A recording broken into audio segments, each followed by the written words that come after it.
자, 오늘 이제 말씀을 나누려고 하는 제목이 어떻게 되어 있습니까?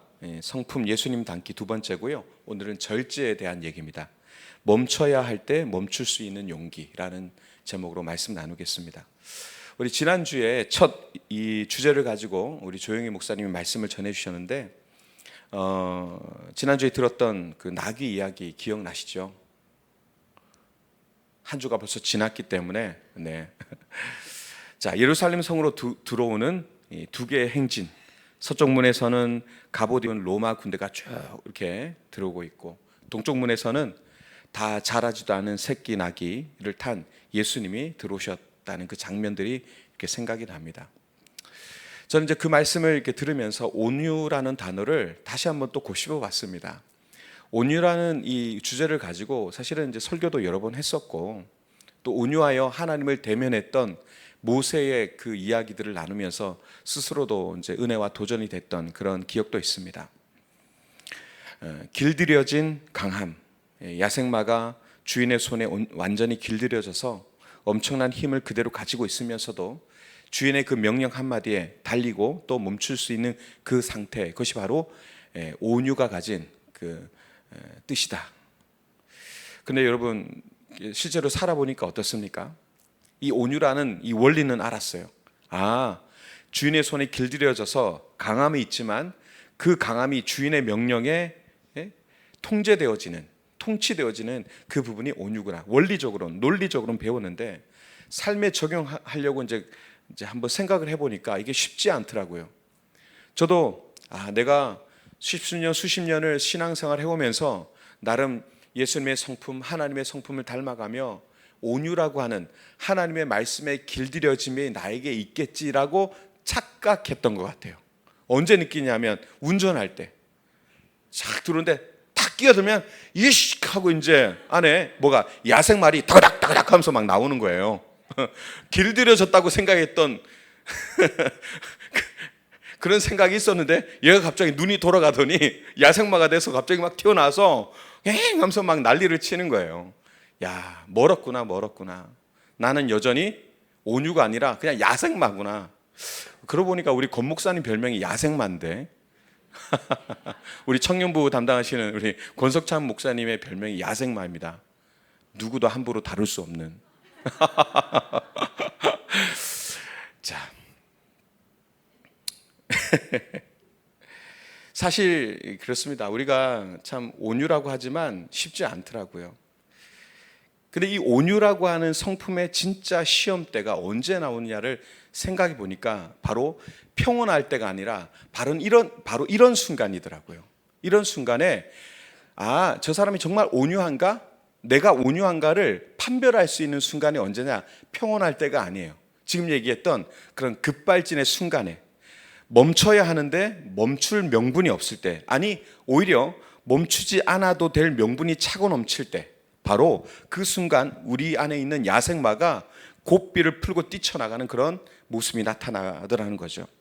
그래서 오늘은 그 길들여진 강함, 지난주 우리가 들었던 이 온유가 구체적으로 어떻게 우리의 삶에서 작용하는지 한번 오늘 이 본문의 말씀을 통해서 한 장면에 들어가서 실감나게 한번 나눠볼까 합니다. 자, 오늘 주인공이 누구죠?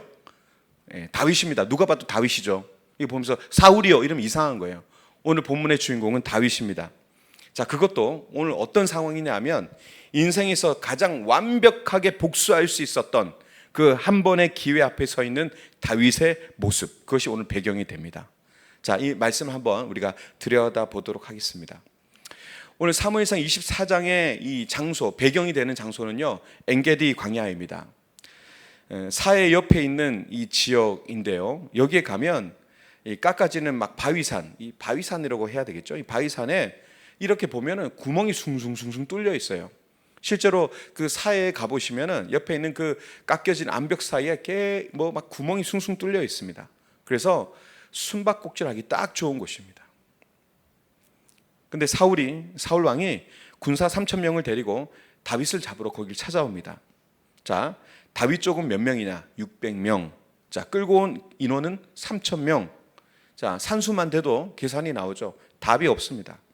근데 바로 그때 사울이요, 갑자기 아이고 배야 하고 이제 뭘 하러 갑니까? 볼일을 보러 가는 거예요. 볼일을 보러 가는데 혼자 동굴로 들어갑니다. 호위도 없이 무사도 없이 호위 무사 없이 동굴로 들어갑니다. 자, 그런데 하필 정말 하필 그 동굴 깊은 속에 누가 있습니까? 다윗과 그의 부하들이 숨어 있었습니다. 거기에 지금 사울이 뭐 하고 있죠? 엉덩이를 까고 그 다음부터는 얘기하지 않겠습니다. 누군가는 냄새 때문에 화가 더 났다 뭐 이런 얘기도 하지만 마침 그 동굴에 그 다윗과 부하들이 숨어 있었습니다. 여러분 이거 진짜 드라마 영화 대본 같지 않습니까? 이야, 이런 타이밍이 어디 있습니까? 완벽한 타이밍. 아무도 없습니다. 부하들이요 다윗에게 속삭입니다. 뭐라고 합니까? 다윗이요 보십시오. 바로 그날입니다. 바로 이때입니다. 하나님이 원수를 당신의 손에 넘기신다고 말씀하셨죠. 바로 이때입니다. 신학적으로도 완벽한 멘트죠. 그냥 근거 없이 얘기한 게 아니에요. 자, 한번 따져보십시오. 다윗이 여기서 멈출 이유가 있습니까? 없습니까? 이유가 사실은 없습니다. 명분 있죠. 사울은요, 죄 없는 다윗을 죽이려고 몇 년째 그렇게 돌아다니는 왕도 아니고 폭군에 지나지 않았습니다. 그가 나라를 이렇게 꾸려가는 일을 하지 못했어요. 우리가 성경 공부하신 분들 아시겠지만 한 나라를 지탱하는 왕이 되려면 뭐부터 해야 됩니까? 먼저 행정부를 만들어야죠. 수도를 천도하고, 예? 그 안에 행정에 관련된 많은 관료들을 둬서 관료제를 두고 상비군을 설치하고 그리고 성벽을 재건하고 이렇게 하는 그런 하나하나의 해야 할 일들이 너무너무 많았는데 사울 왕 때는 아무것도 하지 않았어요. 그 누가 했습니까? 다윗 때나 됐어요. 다윗 때나. 그가 예루살렘으로 수도를 천도한 게 다윗 때나 했단 말이에요. 이 당시는 나라라고 국가라고 얘기하기에도 어정쩡한 때였습니다. 왕으로서도 형편이 없었는데 아무 일도 하지 않은 무능한 관료였는데 근데 질투 때문에 이 다윗이란 이 어린 친구를 쫓아다니면서 몇 년째 죽이려고 하는 폭군의 모습을 가지고 있었습니다. 살려둘 명분도 별로 사실은 없다. 기회는 어땠습니까? 완벽하죠. 무방비, 홀홀단신, 칠흑 같은 동굴 어두움. 딱 좋다. 심지어 힘으로 봐서도요. 누가 힘이 더 셉니까? 누가 더 전쟁에 능합니까? 다윗이 훨씬 뛰어나죠. 전략가이고요. 또 전쟁에서 이 굴러왔던 그런 전쟁에 그 능한 장군이었습니다. 심지어 신학적 정당성까지 있었어요. 부하들이 친절하게 아까 얘기했죠. 예. 자, 이런 상황에서 안 멈추는 게 정상 아니겠습니까? 멈추지 말아야 되죠. 솔직히 말씀드리면 저는 이 본문을 묵상하면서 다윗이 사울을 죽이지 않은 게 신기한 게 아니라 죽일 수 있었는데 안 죽인 그 1, 2초 그 짧은 시간 동안에 다윗의 마음에서 일어난 일들이 사실은 더 궁금하고 또 신기하더라고요. 저 같으면 별로 고민 안 했을 것 같아요. 여러분 보통 우리가 절제라는 말을 들으면 좀 위축된 그런 이미지를 떠올립니다. 왜 그렇게 얘기하느냐? 여러분 이렇게 절제할 때 보통 요즘 어디에 씁니까? 다 아시잖아요. 다이어트 할 때 음식을 절제한다. 절제. 맞죠? 또 화날 때 꾹 참는 거, 그렇죠? 화를 절제하는 것. 그 절제한다라는 표현 자체가 요즘에는 보면 약간 좀 의지도 좀 약하고 또 힘도 좀 없는 그런 사람들의 미덕같이 느껴지는 그런 뉘앙스가 좀 있는 것 같아요. 근데 성경이 말하는 절제는 무엇이냐? 오늘 절제에 대한 얘기를 하는데 성경의 절제는 굉장히 다릅니다. 자, 신약에서 절제라는 단어가 갈라디아서 5장 23절에 등장하는데 말씀이 이렇습니다. 온유와 절제니 이 같은 것을 금지할 법이 없느니라. 여기서 절제, 여기 뭐냐면 엔크라테이아라고 하는 단어인데요. 자, 여기 보시면은 엔, 영어로 in입니다. in, 뭐뭐 안에. 그 다음에 크라테이아, 크라토스라는 단어가 파생된 것인데 힘, 권세, 통치력 이런 뜻입니다. 그러니까 안에 힘을 가지고 있음, 이라고 하는 의미가 절제의 저 안에 들어있는 의미가 되는 것입니다. 자, 직역하면 안에 힘을 가지고 있음이 되는 거죠. 자, 이게 무슨 말이냐? 절제는 힘이 없어서 가만히 있는 상태가 아니라, 이게 지난 온유와도 같은 맥락인데, 힘이 분명히 있는데 그 힘을 다스리고 있는 상태, 그것을 절제, 이렇게 얘기하는 겁니다. 그래서 절제하는 사람은 약한 사람이 아닙니다. 강한데 그 강함을 통치하고 있는 사람을 절제하는 사람이다, 이렇게 얘기할 수 있는 거죠. 다윗이 바로 그랬습니다. 자, 오늘 6절을 보면 이렇게 되어 있습니다. 6절을 같이 한번 읽어볼까요? 자, 시작. 자기 사람들에게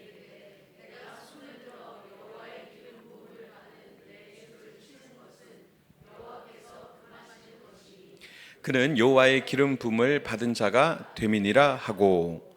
자, 아멘. 여기서 보면 내가 손을 들어 여호와의 기름 부음 받은 그 내 주를 치는 것은 여호와께서 금하시는 것이니, 큰 맥락으로 쭉 보면 우리말로 그대로 얘기하면 기름 부음 받은 자를 치는 것은 여호와께서 금하는 것이니 내가 손을 들지 않겠다라고 하는 문맥이 됩니다.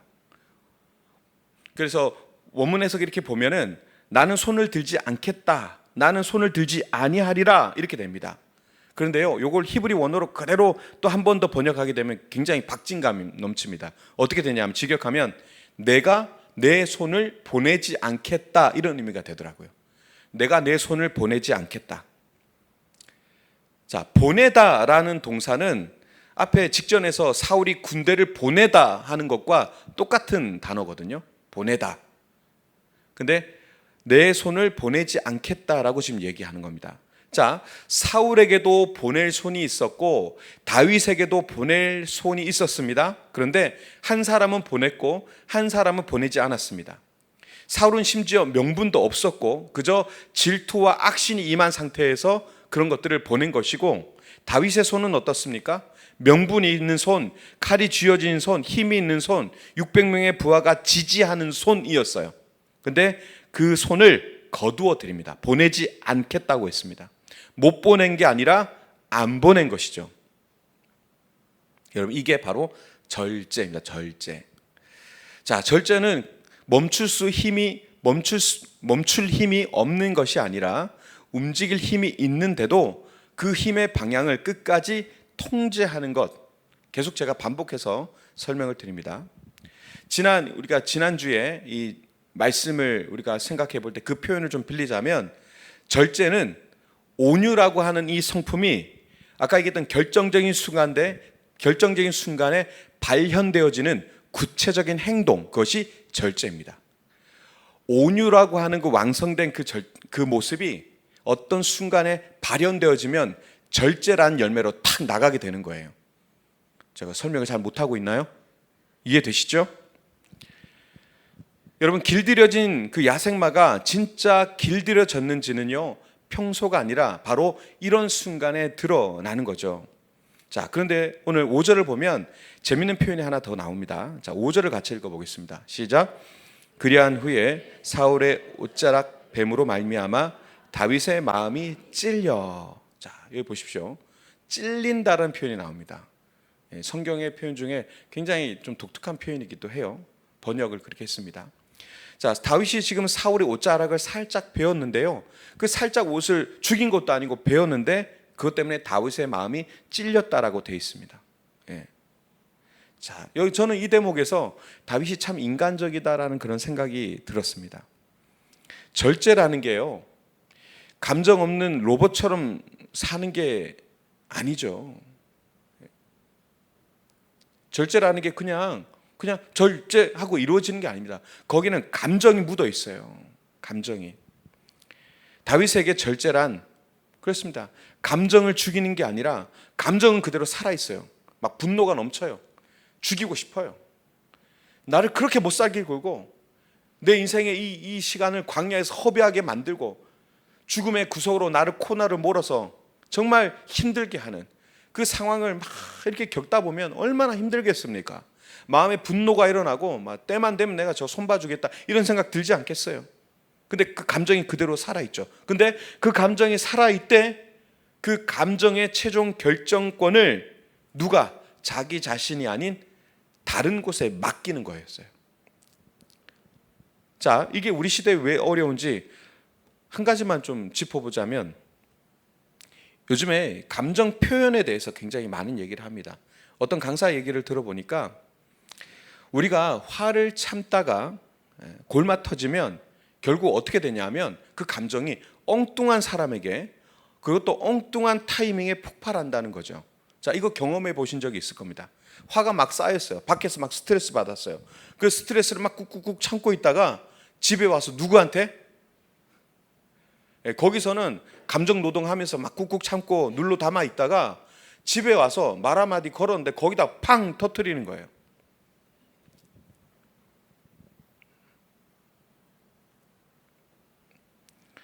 그래서 그 강사가 이렇게 얘기하더라고요. 참지 말고 표현하라. 표현하라. 여러분 맞습니까? 틀립니까? 이게 맞는 말이죠. 참지 말고 표현해라. 억눌린 감정은 언젠가 다시 새어나온다. 근데 여러분, 여기서 우리가 한 가지 더 들어야 할 말이 있습니다. 여러분, 표현해라라고 하는 이 말을 우리가 절대 오역해서는 안 된다는 거죠. 자, 표현해라 이것과요, 아무 때나 휘둘러도 된다라는 말은 전혀 이야기가 다른 겁니다. 자, 이 시대가요, 감정에 솔직한 그런 시대잖아요. 야, 감정에 솔직해야 돼. 이런 말을 이제 얘기하는데, 근데 누군가는 이렇게 받아들이더라고요. 감정이 시키는 대로 해. 여러분, 같습니까? 틀립니까? 감정에 솔직해져라 이 말과 감정이 시키는 대로 해, 이건요 굉장히 다른 겁니다. 분노가 올라오면 막 즉시 욱하고, 서운하면 바로 차단하고, 화나면 곧장 그 사람에게 막 휘둘고. 여러분, 이거 맞습니까? 그런데요, 이 시대가 그런 시대예요. 홈페이지나 뭐 SNS 이런 데 들어가면요, 한마디 한마디 악플 같은 거 보면요, 그 사람들은 추스림이라는 게 없어요. 그 안에 있는 모든 더러운 것들을 다 끄집어내서, 배설물 같은 걸 다 끄집어내서 거기다가 다 던집니다. 다 던져요. 그 사람들을 보면서 야, 되게 솔직하다 이렇게 얘기하세요? 예? 그거 보면서 야, 이 사람은 정말 정직하고 솔직해 이렇게 얘기한다면 그 사람이 더 이상한 거예요. 다윗이 오늘 우리에게요, 제3의 길을 보여줍니다. 감정을 억누르지 않고 감정대로 휘두르지도 않는 길. 감정을 억누르지도 않고 감정대로 휘두르지 않는 길. 감정은 정직하게 느끼되 마음이 찔려라고 하는 그 솔직한 것을 인정하잖아요. 근데 그 감정의 운전대를 자기 분노가 아니라 하나님께로 넘기는 길을 우리에게 소개하고 있습니다. 처음 들은 얘기는 아니실 것입니다. 자, 다윗이 부하들에게 한 말을 보십시오. 여호와께서 금하시는 것이니 라고 얘기합니다. 여호와께서 금하는 것이니. 여러분, 다윗이요, 내가 참을게 이렇게 얘기하지 않았습니다. 내가 참을게. 근데 그게 아니라 하나님이 못하게 하신다. 하나님이 금하셨다라고 말합니다. 여러분, 이 차이가요 굉장히 결정적이죠. 절제는 그렇습니다. 내 의지력의 승리, 우승, 그게 아니라 내 힘의 방향타를 하나님께 이양하는 거예요. 넘겨드리는 것. 내 힘의 방향을 하나님께 넘겨드리는 신앙 고백, 그것이 바로 절제다. 여러분, 멈추는 것의 진짜 능력은 여기서 나타납니다. 자, 다윗이 손을 거두자 그 자리가 어떻게 됩니까? 비어 있습니까? 그렇지 않았습니다. 하나님이 그 빈자리에서 일하기 시작하십니다. 자, 이게 무슨 얘기냐? 12절을 같이 읽어보겠습니다. 12절 시작. 여호와께서는 나와 왕 사이를 판단하사 여호와께서 나를 위하여 왕에게 보복하시려니와 내 손으로는 왕을 해하지 않겠나이다. 아멘. 자, 그 안에 감정대로 폭발시키려고 하는 그 자리에서 빠져나왔습니다. 그 자리가 비어있다고 생각하지만 그 사이에 하나님의 판단이 개입하신다는 거죠. 여호와께서 나와 왕 사이, 사울과 다윗 사이에 들어오셔서 판단하실 것이다. 그렇게 얘기합니다. 다윗은요, 여러분 복수를 포기한 게 아닙니다. 정의를 포기했다? 아닙니다. 다만 그 정의를 실현하는 손을 자기 손이 아니라 누구의 손에? 하나님의 손으로 이양한 것이죠. 저는 이 장면을 보면서 묵상하면서 우리 인생에도 이런 동굴이 있겠다라는 생각을 했습니다. 또 있었던 것 같아요. 완벽한 타이밍, 완벽한 명분, 완벽한 힘을 갖추었던 그 순간, 가족 안에서, 직장에서, 인간관계 속에서 지금이야말로 내가 한 방 먹일 때다, 이런 모든 조건이 딱 맞아떨어진 그 순간, 그 동굴이 나에게도 있겠다, 이런 생각이 들었습니다. 그리고 이런 생각 해봤습니다. 사람이 후회하는 말 중에 어느 게 더 많을까? 그때 내가 한마디만 더 했더라면 이 후회가 더 많을까? 그때 내가 그 한마디를 좀 안 했었으면 얼마나 좋았을까? 이게 더 많을까? 여러분, 어느 게 더 많으세요? 저는 후자가 더 많지 않을까? 그런 생각을 했습니다. 우리 인생을 돌아보면 정말 그렇지 않나, 그런 생각이 들어요. 제가 일반화할 수는 없습니다. 생각이 좀 다를 수 있기 때문에. 그런데 대체로 보니까 그 말을 내가 좀 하지 않을 것을 하고 후회하는 일들이 많더라고요. 멈추지 못해서, 절제하지 못해서 내 안의 감정을 그대로 확확 쏟아냈어요. 그때는 시원했는데 그 말에 상처받고 그 말에 괴로워하고 그것으로 인해서 관계가 깨졌던 그런 일들이 너무너무 우리 삶 속에 많이 일어나잖아요. 그러다 보니까 그때 내가 입을 다물 걸 막 그러면서 후회하는 일들이 우리에게 있죠. 다윗에게도 그 동굴은 어쩌면 인생에서 다시 찾아오지 않을 정말 절호의 기회처럼 보였을 것입니다. 그냥 감정대로 뱉어냈다면 아주 시원했을지 모르겠습니다. 그러나 다윗이요, 그 손을 거두었습니다. 그랬더니 어떤 일이 일어났습니까? 어떤 일이 일어났어요? 17절에서 19절까지 같이 읽겠습니다. 자, 시작. 다윗에게 이르되 나는 너를 학대하되 너는 나를 선대하니 너는 나보다 의롭도다. 내가 나 선대한 것을 오늘 나타냈나니 여호와께서 나를 내 손에 넘기셨으나 네가 나를 죽이지 아니하였도다. 사람이 그의 원수를 만나면 그를 평안히 가게 하겠느냐?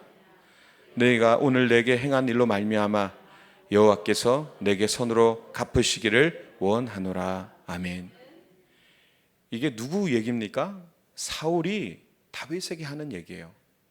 여러분, 다윗이 그 동굴에서요, 엉덩이 까고 앉아있는 사울을 향해서 한번 감정의 불을 질러서 칼을 휘둘렀다면 이 고백은 성경 안에 기록되지도 않았을 겁니다. 멈춤, 절제가 만들어낸 바로 자리였습니다. 말씀을 정리하겠습니다. 여러분, 지난주 우리가 배운 것은요, 야생마가 주인의 손에 길들여진 이야기였습니다. 그리고 오늘 우리가 본 것은요, 그 길들여진 말이 실제 전쟁터 한복판에서 멈춰서는 장면이라고 보시면 될 것 같습니다. 이론과 실전, 이 사이에 늘 간극이 있죠. 우리도 하나님 앞에서 아멘 하고 머리로 알았지만 돌아가면 어떻게 합니까? 또 반복되잖아요. 절제가 안 되잖아요. 길들여졌다고 난 믿었습니다. 하나님의 말씀 앞에 순복하며 살아가기로 결단했다고 믿었고 나는 이제 온유한 자라고 하는 그런 생각을 가지고 있었는데 그 순간 또 시험대가 찾아오는 순간 우리는 또 내 안에 야생마가 뛰어나가면서 또 날뛰려고 하는 그런 모습을 우리가 보게 됩니다. 그런데 그 순간 우리에게 필요한 것은요, 놀랍게도 나의 강한 의지력이 아니었어요. 내가 손을 들지 아니하리라. 여러분, 이 다윗의 고백, 이 고백은요, 자기 결단이 아니라 하나님의 주권을 인정하는 것이었어요. 하나님께. 자, 여러분들의 동굴은 어디입니까?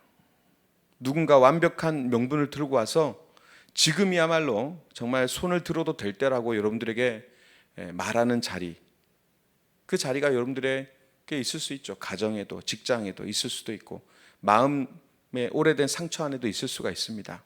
그러나 우리가 기억해야 될 것은, 오늘 말씀을 통해서 기억해야 될 것은 하나죠. 멈출 힘이 없어서 멈추는 것이 아니라 멈출 수 있는 힘이 있는데도 그 힘의 고삐를 하나님께 다시 넘겨드리는 것, 그것이 우리가 닮아가야 할 예수 그리스도의 절제입니다. 이번 한 주간 여러분 살아가실 때 가정에서 배우자나 자녀에게 내가 이번에 진짜 좀 한마디 해야 되겠다라는 마음이 올라올 때 여러분 한번 좀 잠깐 멈춰서서 이 손을 누구에게 맡길 것인가 한번 잠시 좀 생각해 보셨으면 좋겠습니다. 내지르고 나면 시원하겠죠. 그 다음에 고통은 여러분들이 잘 아실 겁니다. 직장에서 또 여러분들의 일터에서 억울하고 힘들었던 부분들, 이걸 터뜨릴까 이런 생각도 여러분들에게 드실 겁니다. 때론 그것들이 우리에게 필요합니다. 여러분 다윗처럼요, 정의를 포기하지 마시고 감정도 포기하지 마십시오. 그러나 그 정의의 집행자를 하나님께 맡겨드리는 기도를 먼저 하셨으면 좋겠습니다. 그 기도를 먼저 하실 수 있으면 좋겠습니다. 그리고 여러분들 속에 SNS나 어떤 뉴스 기사에 댓글을 올리는 그런 사람들처럼 뭔가 막 내 안에 배설물로 쏟아내듯이 그냥 내 안에 여러분들이 가지고 있는 생각, 정치적 입장 막 그런 것들을 막 쏟아내는 그런 댓글을 보려고 하고 쓰려고 했던 그 여러분들의 그것들을 좀 잠시 멈춰 보십시오. 그리고 그것을 하나님께 이양해 보시기 바랍니다. 지금 이 땅에는요 절제가 없어요. 온유라는 것이 어울리지 않습니다. 하나님을 믿는 자들이 온유가 없어요. 절제가 없어요. 한 주간 살아가실 때 강함을 통치하시기 바랍니다. 그래서 절제의 열매를 맺을 수 있는 저 여러분 되시기 바랍니다. 여러분 오늘 말씀을 여러분들이 조금 곱씹어 보셨으면 좋겠습니다. 짧은 시간 이걸 다 여러분들에게 무엇인가를 다 전달하기에는 좀 부족한 부분이 좀 보입니다. 그러나 오늘 말씀을 잘 여러분 기억하시고 이 예수 그리스도의 이 절제의 열매를 잘 맺어가시는 그런 저 여러분 되시기를, 승리하시기를 주님의 이름으로 축원드립니다.